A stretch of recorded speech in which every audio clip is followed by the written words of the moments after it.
बिहार में जंग होने वाली है और बिहार में हम दिखा देंगे कि पुलवामा और पहलगाम जैसे मुद्दों पे तुम आकर वोट मांगोगे और जब जब इलेक्शन आता है तब तब एक आतंकी हमले होते हैं। जैसे उन्होंने पुलवामा पे जीता वैसे ही वो पहलगाम पे बिहार में सत्ता में आना चाहता है, लेकिन बिहार राजनीति शुरू भी करता है और खत्म भी करता है। और इस बार मोदी जी की सत्ता खत्म करने की शुरुआत बिहार से होगी। और अभी तक जो मोदी जी को करना चाहिए था, पाकिस्तान के कई टुकड़े कर देने चाहिए थे, तब मोदी जी हाथ पे हाथ धर के भीख मांग रहे हैं। बिहार में आके चुनावी सत्ता जीतने की प्रयास कर रहे हैं। मोदी जी के लिए सैल्यूट है कि बिहार में आके भिखमंगा वोट मांग रहे हैं। जो जो सच बोलेगा उस पे एफआईआर होगा। भाई आज हम मोदी जी से सवाल कर रहे हैं, मेरे पे एफआईआर होगा। लेकिन आंखों पे लोगों ने भाजपा नाम की और झूठे हिंदू नाम की पट्टी बांध के बैठे। अभी एक नेता, कोई बड़ा नेता हो और उसके बेटे की जान रोड पे हिंदू जय श्री राम के नारा लगाते हुए जान नहीं जाती। जान जाती है गरीब लोगों की, युवा की, जनता की, जिनके मानसिकता में ना गोबर भर के रख दिया गया है कि तुम कट्टर हिंदू बनो और सड़क पे लड़ो और मर जाओ। नमस्कार, आप देख रहे हैं नेशनल दस्तक और मैं हूं रंजय कुमार।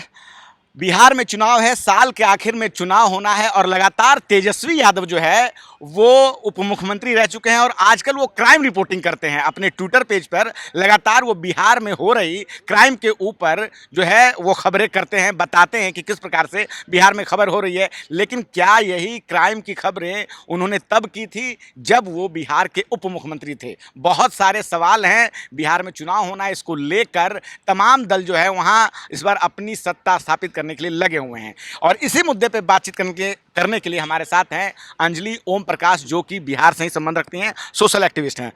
तो अंजलि जी, सबसे पहले तो आपका चैनल पे स्वागत है। बहुत बहुत स्वागत है आपका। तो बिहार में इस बार क्या होने जा रहा है? बिहार में भाई बीजेपी की सरकार, बिहार में बदलाव होने जा रहा है। बिहार में इस बार बदलाव होगा और बदलाव ऐसा कि केंद्र में बैठे सरकार को भी हिला कर रख देगा। तो ये बदलाव क्यों होगा?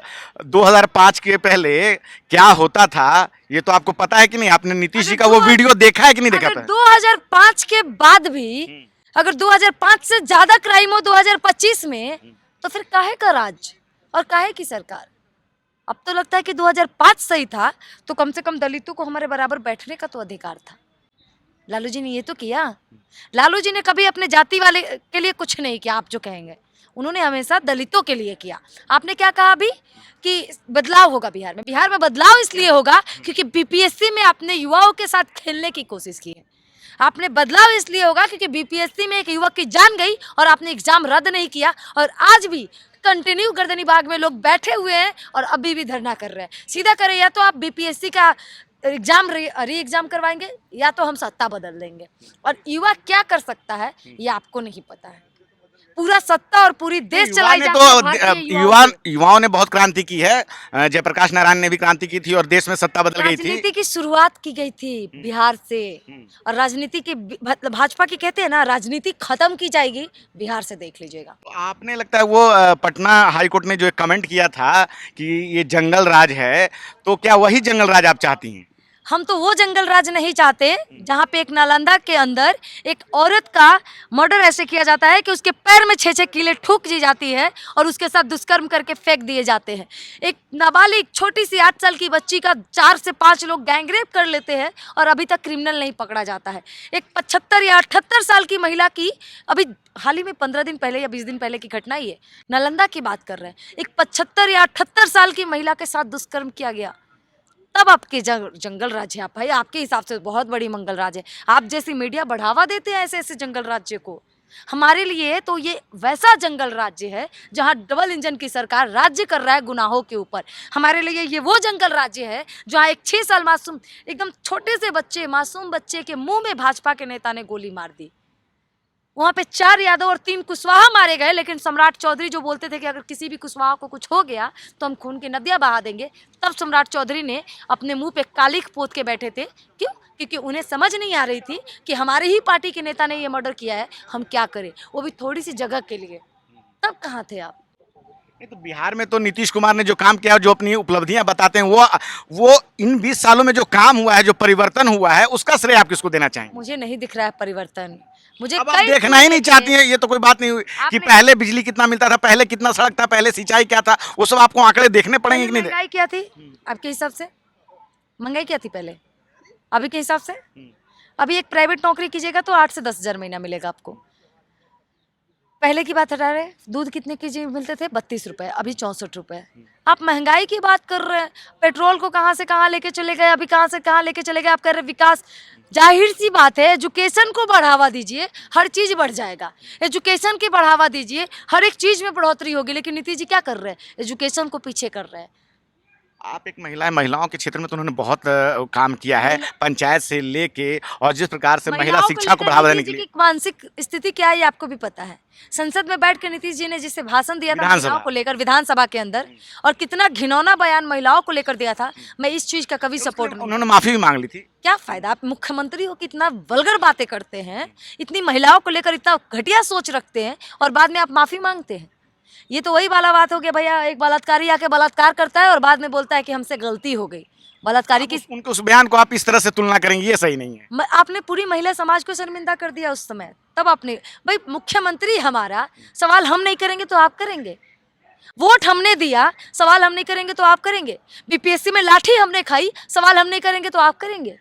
क्योंकि आप जैसे मीडिया को जो सवाल करना चाहिए, कम से कम हम देश की जनता वो सवाल कर रहे हैं। नहीं, हम लोग भी सवाल कर रहे हैं, ऐसी बात नहीं कि हम लोग सवाल नहीं कर रहे हैं। और अभी मधुबनी में प्रधानमंत्री नरेंद्र मोदी भी पहुंचे थे, तो उन्होंने आतंकवाद के खिलाफ भी एक कड़ा संदेश दिया है और कार्रवाई होगी। और बिहार में जो है एक तरह से चुनावी शंखनाद भी हुआ है। बहुत बढ़िया आपने सवाल किया भैया। मोदी जी के लिए सैल्यूट है कि बिहार में आके भिखमंगा वोट मांग रहे हैं। अब उन्होंने कड़ा संदेश दिया है। ये पुलवामा में मोदी जी आते हैं और शहीदों के नाम पे एक एक वोट भीख में मांगते हैं। अब हम जनता भाई अंधभक्त, हमने वोट दिया भी, मधुबनी से तो कड़े संदेश दिए हैं। किस प्रकार से उन्होंने कहा है कि आतंकवाद जो है धरती के किसी भी कोने पे हो, उनको बख्शा नहीं जाएगा। में भी बोले थे कि एक एक शहीद के नाम पे मुझे एक वोट दीजिए, हम आपको जवाब देंगे कि आखिर पुलवामा कैसे हुआ। लेकिन आज तक मोदी जी जवाब नहीं दे पाए। पहलगाम में आतंकी हमले हुए और बिहार में आके भिखमंगा वोट मांग रहा था, वो उनको जाना चाहिए। आपको नहीं लगता कि आपकी भाषा सही नहीं है? मेरे भाषा एक वैसे प्रधानमंत्री के लिए बिल्कुल सही है जो हमारे देश के युवाओं का जान बचाने में असमर्थ है। हमारी भाषा ये बिल्कुल सही है, जब देश में युवा पिट रहे हैं और मोदी जी ताली बजा रहे हैं तो मेरी भाषा एकदम हमारे हिसाब से एकदम सही है। अगर एक मुख्यमंत्री महिलाओं के लिए वल्गर बातें कर सकता है तो महिलाएं आके मुख्यमंत्री को वल्गर बातें बोल सकती है, और हमारी भाषा एकदम सही है। हम अपनी भाषा में, हम अपनी तहजीब में, हम अपनी तमीज में तब होते जब हमारे मुख्यमंत्री और प्रधानमंत्री को महिलाओं की इज्जत होती। भी बोला था, मोदी जी कहते कि हम देश की बेटियों के पिता हैं। शर्म आनी चाहिए ऐसे नामर्द पिता को जिसके रहते हुए देश की बेटियां नंगी हो जाए और मोदी जी आके तालियां बजाए। घिन आती है मुझे ऐसे बाप को जो कहता है कि एक नॉर्मल पिता भी आग लगा सकता है पूरे देश को अगर बात उसकी बेटी की हो जाए तो। लेकिन यहाँ देश की बेटियों के लगातार बलात्कार होते हैं लेकिन मोदी जी कुछ नहीं कर पाते हैं। तो हम बार बार बोलते हैं, शर्म आनी चाहिए ऐसे नामर्द पिता को जिसके रहते हुए देश की बेटियां नंगी हो जाए।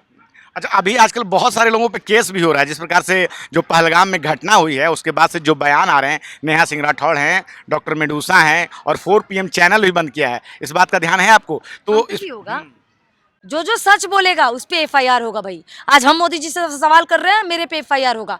अगर आप सरकार में बैठे हुए सत्ताधारी से सरकार की सवाल कीजिएगा तो आप पे FIR होगा। ना तो हम FIR से डरते हैं, ज़्यादा से ज़्यादा क्या होगा, जेल होगा सच बोलने के लिए। लेकिन कम से कम इससे लोगों की आंखें खुलेगी कि एक छोटी सी बच्ची आके सच बोल रही है जनता की आंखें खोलने के लिए, लेकिन आंखों पे लोगों ने भाजपा नाम की और झूठे हिंदू नाम की पट्टी बांध के बैठा। मोदी जी कार्रवाई तो कर रहे हैं ना भाई, उन्होंने सेना को खुली छूट दे दी है। ऐसा तो है नहीं कि भाई कार्रवाई नहीं हो रही है। आप लोग क्या चाहते हैं कि तुरंत मतलब आक्रमण हो जाए, तुरंत आदमी जो है बिल्कुल लड़ाई युद्ध छेड़ दे? आज हमें हमारी इंदिरा गांधी की याद आ रही है। जब इंडिया पाकिस्तान की युद्ध हो रही थी, जब ऊपर से गोले और बंदूकें बरस रही थी, गोलियां चल रही थी, तब आपने क्यों नहीं पूछा? जब इंदिरा गांधी दिल्ली में खड़ा होकर संबोधित कर रही थी और उन्होंने पाकिस्तान के 2 टुकड़े कर दिए थे, और अभी तक जो मोदी जी को करना चाहिए था, पाकिस्तान के कई टुकड़े कर देने चाहिए थे, तब मोदी जी हाथ पे हाथ धर के भीख मांग रहे हैं। बिहार में आके चुनावी सत्ता जीतने की प्रयास कर रहे हैं। जैसे उन्होंने पुलवामा पे जीता वैसे ही वो पहलगाम पे बिहार में सत्ता में आना चाहता है। लेकिन बिहार राजनीति शुरू भी करता है और खत्म भी करता है, और इस बार मोदी जी की सत्ता खत्म करने की शुरुआत बिहार से होगी। बिहार से हो जाएगी? बिल्कुल। बिहार में मोदी जी जाएंगे और डबल इंजन की सरकार जब बनने की बात होती है, और पिछली बार भी ये बात आप लोग कह रहे थे कि वहां परिवर्तन होने वाला है। बैसाखियों की सरकार चल रही है अभी, बैसाखियों की। और नीतीश जी का चरित्र और चाल रहन किसका कैसा है ये आपको भी पता है। वो कब किसके सगे हो जाए ये किसी को नहीं बताया जा सकता है। अरे लड़का लोग तो बेकार कहता है जी कि लड़की बेवफा है, या तो नीतीश जी इतने बड़े बेवफा है कि कब किसके सगे रहे ये पता ही नहीं चलता। नीतीश जी को तो आप लोग भी खोजते रहते हैं। अब देखिए, हम तो किसी पार्टी से है नहीं। अब जिस पार्टी वाले उनको खोजते हैं ये समझ लीजिए, हम समर्थक हो सकते हैं लेकिन हम किसी पार्टी के नेता नहीं हैं। तो इस बार लग रहा है कि बिहार में परिवर्तन होने वाला है, क्योंकि बिहार में बदलाव होने वाला है, बदलाव कहिए उसको। बिहार में जंग होने वाली है और बिहार में हम दिखा देंगे कि पुलवामा और पहलगाम जैसे मुद्दों पे तुम आकर वोट मांगोगे और जब जब इलेक्शन आता है तब तक एक आतंकी हमले होते हैं और ये लोग अपने आंखों से देख नहीं पा रहे हैं और जान हमारे जनता की जाती है। कभी एक बड़े नेता के बच्चे की जान आतंकी हमले में नहीं जाती। कभी एक नेता, कोई बड़ा नेता हो और उसके बेटे की जान रोड पे हिंदू जय श्री राम के नारा लगाते हुए जान नहीं जाती। जान जाती है गरीब लोगों की, युवा की, जनता की, जिनके मानसिकता में ना गोबर भर के रख दिया गया है कि तुम कट्टर हिंदू बनो और सड़क पर लड़ो और मर जाओ। धर्म पूछ के जब गोली मारा जाएगा तो निशिकांत दुबे तो कहेंगे ना भाई कि कलमा पढ़ना सीख रहा हूँ। ट्विटर पे उन्होंने दिया कि मैं कलमा पढ़ना सीख रहा हूँ, जो धर्म पूछ के गोली मारी गई है। यूपी के अंदर एक मनोज चौधरी नाम का व्यक्ति आता है और मुसलमान लड़के को उसका धर्म पूछ के मार देता है, तो ये आतंकवाद नहीं है क्या?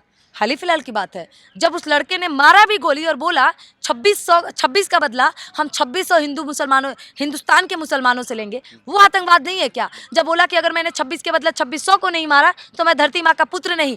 कौन से धरती माँ का पुत्र ये इजाजत देती है कि आप आके अपने देश के युवाओं का उसको धर्म पूछ के मारो? क्या फर्क रह गया आप में और क्या फर्क रह गया उन पाकिस्तानियों में, उन आतंकवादियों में जिसने धर्म पूछ के मारा? उसमें एक व्यक्ति, एक मुसलमान भी था जिन्होंने कई लोगों की जान बचाने के लिए निहत्था आतंकवादियों से लड़के अपनी जान गंवा दी थी। क्या उसकी बीवी ने अपने शोहर नहीं खोया? क्या उसके बच्चे ने अपना बाप नहीं खोया? क्या उसके माँ बाप ने अपना बेटा नहीं खोया? वो मुसलमान है तो उसका नाम नहीं लोगे, अगर हिंदू मर गया तो भाई वाह। मेरे लिए तो सभी की जान की उतनी ही कीमत है जितना एक हिंदू का, जितना एक प्रधानमंत्री की, उतना एक आम जनता की भी जान की कीमत है भाई। छत्तीसगढ़ का बीजेपी ट्विटर जो हैंडल जो है, उन्होंने पोस्ट किया कि जात नहीं धर्म पूछा। पहले बिहार के अंदर या देश के अंदर पहले जाति पूछा जाता है, फिर धर्म पूछा जाता है। एक सीएम आपके दिल्ली के थे, कहीं चले गए थे तो मंदिर धुलवा दिया गया था। तो पहले आप अपने अंदर से तो छुआछूत हटाइए, पहले आप अपने आप को तो कट्टर हिंदू बनाइए। पहले आप अपने धर्म में जो राजपूत, भूमियार, यादव बांट के रखे हैं, दलित, उनको तो एक कीजिए, फिर हिंदुओं की बात कीजिएगा। जिस दिन आप इन सारे के बीच में से भेदभाव खत्म कर दिए ना, उस दिन देश सच में मजबूत हो जाएगा। चलिए ठीक है, आपने हमसे बात की, बहुत बहुत धन्यवाद। बहुत तो हमारे साथ बात करी थी अंजलि, और पहलगाम के मुद्दे से लेकर कई मुद्दों पे हमने बात की, और जिस प्रकार से पहलगाम मुद्दे के बाद लगातार हिंदू मुसलमान हो रहा है और सभी लोगों की एक ही मांग है कि प्रधानमंत्री मोदी जो हैं वो कड़ी कार्रवाई करें। पूरा देश जो है उनसे कड़ी कार्रवाई की मांग कर रहा है। लेकिन जिस प्रकार से राजनीतिक पार्टियां जो हैं वो हिंदू मुसलमान में लगी हुई हैं, फला पार्टी जो है अपने अपने दावे कर रही हैं, लेकिन जनता चाहती है जवाब, और इसलिए वो सवाल कर रही है सरकार से कि सरकार अपनी जिम्मेवारी से नहीं भाग सकती। मैं रंजय कुमार, कैमरामैन आशीष के साथ, नेशनल दस्तक। धन्यवाद। नेशनल दस्तक की आपसे गुजारिश है कि अगर इसको बचाना चाहते हैं तो नेशनल दस्तक को सब्सक्राइब करने के लिए रेड कलर के सब्सक्राइब बटन को दबाएं, फिर बेल आइकन की घंटी दबाएं। नेशनल दस्तक को बचाने के लिए बहुत जरूरी है कि हर खबर को शेयर करें, लाइक करें, कमेंट जरूर करें।